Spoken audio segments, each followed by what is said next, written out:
Dudes and dudettes, how are you guys? This is Chazzy and welcome back to The Mixer, the single most pop culture oriented segment here on my channel, and one of the longest running series here as well, dating way back to 2016 when I started uploading videos. And today's video is going to be one of those sports themed ones, it's going to be a player profile about a specific athlete. Just in case you guys missed it, the very last video that I uploaded was playing NBA 2K22 against the Houston Rockets, and after that I kind of felt the need to record this vlog here talking about a specific player who was very important to the franchise, in the early to mid and late 2000s, 2010s rather. And I'm going to be kind of giving you guys a little detailed background about him, his history and what he did to influence the sport, I'm pretty sure at this point all of you guys have at least heard of Yao Ming. Okay, that's literally his name. He has no middle name, traditionally in Chinese you say it Ming Yao, you actually invert it, and he was one of the most prominent players in the NBA during his time there, and I do believe he is the best in franchise history in Houston Rockets. Even if somebody scored more points than him or won more titles, I think he is unanimously regarded as one of the most influential athletes there because of the cultural importance that he had to the sport. He was a major contributing factor to bridging the gap between China and the United States, regarding basketball. And as an individual player, he was just phenomenal in on the court, and he will go down in history as one of the most tragic cases of a career failure because of injuries, which I'm going to talk about as the video goes along. And I think that Yao actually represents something much more to basketball than just a foreign player, He was very, very dominant, and despite never having won an NBA championship in his career, he still put up quite a few impressive numbers and stats, and he did have a lot of success with the Chinese national team, So I think that he deserves a video here on my channel, So a little bit about him, right? So Yao Ming officially began his playing career with the Shanghai Sharks in 1997 all the way until 2002. So he played for 5 years there in the senior team and won a championship, in his final year. And the thing with Yao is that he was always very tall, but particularly in the final season here, he actually was very impressive. He put up some very impressive performances, because he actually averaged 38.9 points per game as well as 20.2 rebounds per game. And he had a shooting percentage of 76.6% from the field, and at one point in one game in the finals, he actually made all 21 of the shots that he took. So he was already on his way to greatness and we just didn't know it, right? And then of course later on in 2002, he was drafted first overall in the first round of the draft pick for the Houston Rockets, which came out because of this sort of negotiation that the Chinese government had, that they would only allow him to go and play ball in the United States if he was indeed the first round draft pick, whether or not the Houston Rockets was a randomly generated team or that was the team that he actually chose to, was negotiated, I don't know, but there was this clause here, that they would only allow him to play there if he was selected first overall in the first round, which he was.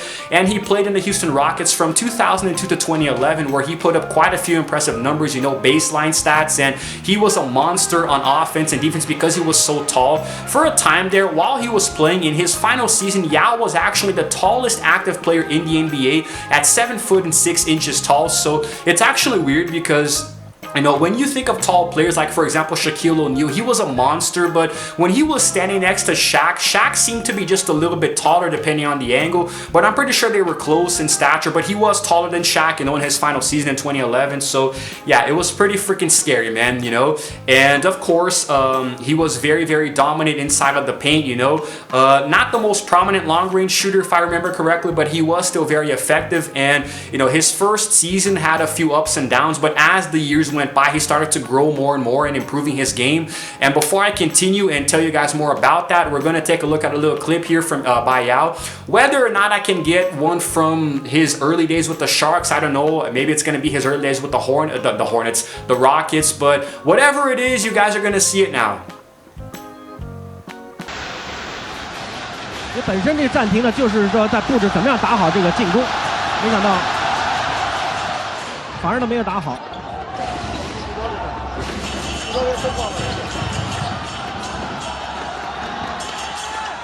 姚明打篮下球进了。As you can see, he was already pretty tall and dominant even in his early days, huh? But his beginnings in the Houston Rockets were kind of plagued a little bit, you know, because he struggled to adapt to American basketball. And in his first 7 games, he actually averaged only 14 minutes and put up 4 points. But sometime later, you know, he scored 20 points on a perfect 9-for-9 run, you know, from the field, and then 2 of 2 from free throw range. So he made both free throws, you know, and then that was actually against the Lakers, and this was in November of the same year. So he actually started improving more and more, and eventually he would actually go on to even though they missed the playoffs, you know, in 2003, the Rockets, he would actually help them in 6 different seasons, allow them to get to the playoffs 5 different times. Although there is a contradictory thing here on my cheat sheet, because one of the articles that I'm reading here says that he actually made it to the playoffs 4 times, right? But then the other one said that he allowed the team to get to a playoff appearance 5 times. So I'm actually a little confused now, but I don't know which one to trust. But he got to the playoffs either 4 or 5 times with the Rockets, you know, and even though they narrowly missed making the playoffs in 2003, he actually helped them to a 43-39 record, which was a good turnaround from the previous one of 28-54, you know, in the previous season. And in case you guys don't know, basketball, the wins and losses are calculated by this little ratio here. So when I say 43-39 record, it's 43 wins to 39 losses, you know, and the other one, 28-54, is 28 wins to 54 losses. That's how it works, you know, and because of that, he is actually very, very dominant, you know. And the thing with Yao is that they actually won the first round series in 2009. The Rockets won the first round series of the postseason in 2009, which was their first playoff series victory since '97. Coincidentally, when Yao began his playing career for the Shanghai Sharks in China, you know. So, and I'm going to read for you guys a few of the stat lines here that he put up in his career, you know. So Yao Ming finished his career with a total of 9,247 points, which comes down to 19 points per game, right? So not too shabby, you know, a little shy of 10,000. He played maybe one more year, he could have probably reached that, but the injuries just screwed him up, you know. 4,494 rebounds in total, which is 9.2 rebounds per game, right? So another very impressive stat, because he was so damn tall that he could grab rebounds very easily. And he also gave to his teammates 769 assists in total. And don't know how much that is per game, maybe 7.6 or something of the sort, you know. And also, because he was so tall, he actually garnered quite a few blocks, you know, a total of 920, which comes out to 1.9 blocks per game, okay? So Yao was incredibly dominant in the paint, you know, especially on defense. But on offense, he was pretty okay too, because it was hard to guard a guy who was so big when he came in to dunk. But of course, defensively speaking, he was much more, you know, unprecedented and hard to guard, you know. And in terms of titles, you know, with in the NBA with the Houston Rockets, you know, so here we go. He was an 8-time NBA All-Star, you know, that was from 2003 to 2009, and again in 2011. So, and also he was a 2-time All-NBA second team, and that was in 07 and 09, so he made that team twice. And aside from that, he was a 3-time All-NBA third team, you know. And he is actually, this one here, he made this just once, you know, the NBA All-Rookie first team in 2003, 1 year after he was drafted, his rookie year, you know. His number 11 is retired by the Rockets, like I said before, and a few other things. He is a 3-time CBA rebounding leader, you know, which is the Chinese Basketball Association, and he won consecutively from 2000, 01, and 02, and a 3-time CBA blocks leader, again, the same 3 years in a row, right? And he was also a 2-time CBA slam dunk leader, which was in 2000 and 2001, and also this one is cool, a 3-time FIBA Asia Cup MVP, you know, in 01, 03, and 05. And with the Chinese national team, which he represented many times, he actually won 3 FIBA Asia Cups, you know, all years that they happened, you know. So 2001 in Shanghai, 2003 in Harbin, and 2005 in Doha, right? A gold medal for all of those 3. And also he won the Asian Games in 2002 in Busan, so very impressive track record there. And before I continue and go on to the next part, let's take a look at another clip of Yao here, possibly now at the Houston Rockets, or maybe even with the Chinese national team. Whatever I can find is what you guys are gonna get, so just deal with it. Dealing with fans and the media was one thing, but Yao knew that his most important job was learning to play Houston Rockets basketball. Number 4 power forward要到角落去。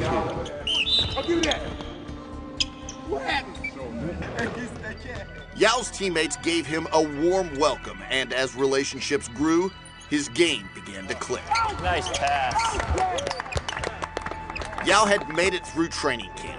It was then on to the next test and the challenge of facing the NBA's best. Alrighty, so let's keep going, huh? So because Yao was Chinese, he had the mounting pressure of 1.2 billion people, in his home country rooting for him and watching him play, the games. And no other player from Asia had done what he was doing in the NBA at that point, and no other player even came close to his legacy, You can cite others like, for example, Jeremy Lin, the whole insanity thing, but I think Jeremy Lin was more of a one-season wonder than anything else, And Yao obviously went much further, Although Jeremy is considered more of an American than Chinese, I guess, in certain circles. But anyway, so damn it, what was I gonna say? Oh yes, Yao actually scored the most amount of points for a center between 2002 and 2009, and the only ever playoff game that he won was against the Portland Trailblazers in 2009, and he actually really dominated because he scored 28 points and 10 rebounds in that, In that particular game, he scored 28 points with 10 rebounds. And to give you guys a little bit of an idea, Pau Gasol and Andrew Bynum, on the opposing team had a combined 24 points. Then in the third game of the series, the Rockets unfortunately lost Yao because of a sprained ankle. And it's actually kind of weird because it wasn't the very first injury, but it was one of the worst ones, unfortunately, which is what I'm going to start getting into now, the injuries that plagued his career. And it says here that further tests, after being diagnosed with a sprained ankle, they revealed a fracture, so he would go on to play just 5 more games for the rest of his entire career, which is actually really sad. I have a series of information here for you guys, about that. He suffered a series of broken bones in his legs and feet over the course of his 7 years, And actually his 2008 and 09 season ended, during the playoffs because of a broken foot, and then it didn't heal properly, so he underwent surgery in the following off season. But the damage was so severe that he actually missed the entirety of the 2009-2010 season, so he didn't play a single game with the Rockets, which of course hindered them quite a bit. And he returned for just 5 games at the start of the 2010-2011 season, However, he suffered a stress fracture in his ankle and he was sidelined for the remainder of the season there. And also, after that, there were a few more things, Yao unfortunately had a lot of issues with injuries, maybe because he was so big and wasn't so used to how basketball was played in the US. And in his last 6 seasons, he actually missed 250 games because of injuries. And then ultimately, unfortunately, he decided to retire early in 2011 because of this, having already put up a lot of very impressive numbers with the Rockets, but there were just way too many injuries and he was missing way too many games. So he was starting to become more of like a crutch to the team than an actual, asset. So because of that, unfortunately, he decided to cut his career relatively short. Had he played just a few more years, man, he could have probably been maybe, in like a top 10 status, because Yao was he was just a force to be reckoned with, and it's really tragic how his career was cut so short, but he did, of course, leave his legacy, because his success in the NBA, and his popularity with fans made him a symbol of a new China, that, like I said earlier in the video, they bridged the gap between China and the US, and China was now looked upon as more modern and confident because of Yao. And he had a few nicknames, to express this. They called him the Yao Ming phenomenon, the Ming dynasty, or the Great Wall, so he had a very important influence in basketball itself and in the history of Chinese sports, so that's why he's so well revered today. And so now, before I finish off, and give you guys a few more tidbits of info about his personal life here and miscellaneous things outside of the NBA, let's take a look at one final clip of the Great Wall being a wall. Now backing in on Prisbilla, draws the foul, and he's got all 4 for Houston. Gives up his body in that instance. So twice they've guarded Yao with single coverage. Prisbilla playing behind, and Yao simply back this year. Here's Yao. Scores again. He's got all 7. Hasn't even played this year. Rafe LaFrentz. 35 games as Yao gets the stuff after Battier cleaned it up and found him. Okay, so the final stretch. I hope you guys are still with me here. This is definitely going to be a much shorter player profile than other ones, you know, but still, Yao's legacy has to be immortalized here on this channel, you know. So in 2016, 5 years after retiring, he was inducted into the NBA Hall of Fame, which I think was very well deserved, you know. It was about time. They actually wanted to induct him, I think, back in 2012, but he felt like it was too early, so they waited a few more years, you know. And with the Chinese national team, he actually went to 3 different Olympic Games, which was in 2000, 2004, and 2008, but despite playing well, unfortunately, he couldn't take the team to a gold medal, you know. He actually didn't win bronze medal, or he didn't win a gold, silver, or even medal. He didn't win gold, silver, or bronze, you know, so, you know, a very snubbed thing there. I really think he deserved to have won at least 1 Olympic gold medal with the team. And regarding his personal life, he actually, for a while, he was dating this other, this female Chinese basketball player called Yi Li, who he met, you know, back when he was 17 or 16. And it's actually kind of sweet because she is the only girl he has ever dated, and they eventually got married, you know. Don't know if he has any kids. I can't really find that here, you know. I'm looking through right now as we speak, and it just doesn't. Oh no, actually they do. Yes, they have a daughter, you know, named Yao Queen Li. You know, they married in a ceremony in 2007. Then eventually in 2010, their daughter was born, you know, in Houston, Texas. That's kind of funny. Why was she born in Texas? Oh, then again, Houston Rockets. He played there. Wow, I feel so stupid. Houston is in Texas. Wow, Chazzy, nice one. Okay, so remember what I said earlier, you know, about Yao's stats, the points, rebounds, assists, blocks, this and that. Well, regarding franchise history of the Houston Rockets, he actually ranks 6th all-time in total points and also total rebounds, and he ranks 2nd in total blocks, you know, so he really cemented his place in Houston Rockets history, like I did say before, you know. Even though Yao didn't achieve the level of success that he was definitely hoping for, no rings, for example, you know, no all-star titles or anything of the sort, you know, he still had a very good influence in the sport itself, and he really brought China and the United States together. And in recent years, you know, I think that the NBA has actually gotten much more popular and much more open to foreigners because of this, you know, especially from Asia. And I think that it kind of gave a little up to the Chinese Basketball Association, you know. And I actually think that Yao deserves, you know, a spot, you know, in anybody's list of best NBA players. He just won't make it to the top 10 for obvious reasons. Like, I would probably put Yao in the top 15 or 20, but not in my top 10. Simply because of his influence and how well he played despite so many injuries. You know, he fractured his ankle 3 times, man, throughout his damn career, you know. That literally is career ending. I'm actually kind of happy that he retired when he did, or else maybe the injuries would have made things worse, you know. But anyway, guys, I think I'm going to end this video here. One of the shortest player profiles I've ever done, you know. And even though there was a lot of information, I wanted to kind of make it a little bit shorter to be easier to present to you guys, and hopefully that's what happened.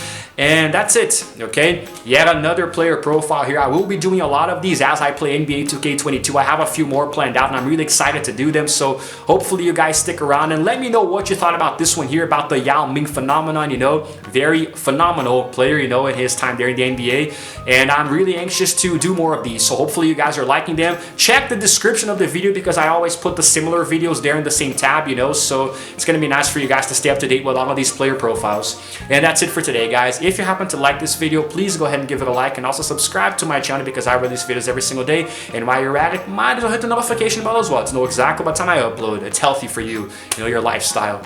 And that's it, guys. This is Chazzy signing out for now, and as always, I will see you guys in the next video. Roll the outro screen.